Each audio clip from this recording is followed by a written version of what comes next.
এটা কেমন কিতাব যেখানে আমার জিন্দেগীর সমস্ত পুঙ্খানুপুঙ্খ ছোট থেকে ছোট আমলনামাগুলো এখানে লেখা আছে,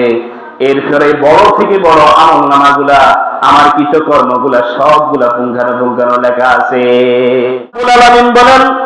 ওয়াউদিয়াল কিতাবু ফাতারাল মুজরিমিনা মুশফিকিনা মিম্মা ফীহি ويقولون يا ويلتنا ما لهذا الكتاب لا يغادر صغيرة ولا كبيرة إلا أحصاها। এরপর রব্বুল আলামিন এবার মুহাম্মদ সাল্লাল্লাহু আলাইহি ওয়াসাল্লামকে ডাক দিয়ে বললেন, ও মুহাম্মদ সাল্লাল্লাহু আলাইহি ওয়াসাল্লাম, যাদের আমলনামা বাম হাতে আসবে তাদের আমলনামা যখন সামনে দেওয়া হবে, সামনে রাখা হবে,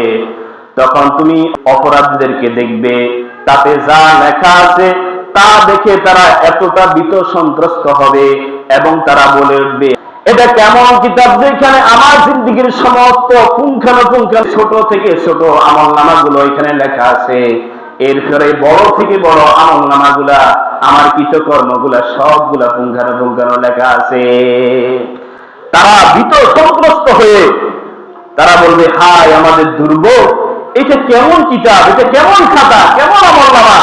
যেখানে আমার জিন্দেগীর যেটাকে আমি সবচেয়ে ছোট মনে করতাম, যেটাকে আমি পাশ কেটে যেতাম, এটা কোনো ব্যাপারে না, ওই জিনিসটাও পুঙ্খানুপুঙ্খ আমলনামার মধ্যে লেখা আছে এবং সবচেয়ে গুণার মধ্যে বড় গুণাগুলো পুঙ্খানুপুঙ্খ লেখা আছে, হিসাব রেখেছে আল্লাহ তাআলা। তারা ভীত সন্ত্রস্ত হয়ে অবাক হবে, তার সমস্ত কৃতকর্মগুলা সেই কিতাবের মধ্যে উপস্থিত পাবে।